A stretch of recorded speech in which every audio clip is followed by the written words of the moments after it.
আমরা দেখছি মির্জা ফখরুল ইসলাম আলমগীরও কিন্তু এই যে অ্যাম্বুলেন্সটি আসলে অ্যাম্বুলেন্সটিকে তিনি জায়গা করে দিচ্ছেন এবং সবাইকে সুযোগ করে দিতে বলছেন যাতে করে খুব নির্বিঘ্নে এই অ্যাম্বুলেন্সটি ভেতরে প্রবেশ করতে পারে।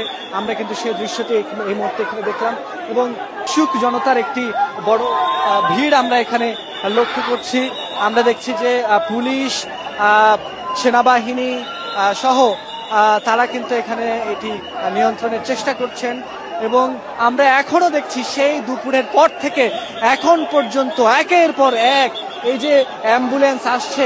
আমরা এখন দেখলাম যে বাংলাদেশ নৌবাহিনীর একটি অ্যাম্বুলেন্স এখানে এসেছে। বড় যে বিষয়টি, এই যে মির্জা ফখরুলও কিন্তু হাত তুলে সবাইকে আহ্বান জানাচ্ছেন যাতে করে এখানে কেউ বিশৃঙ্খলা না করে। মির্জা ফখরুল ইসলাম আলমগীর তিনি বাংলাদেশের একজন জাতীয় নেতা।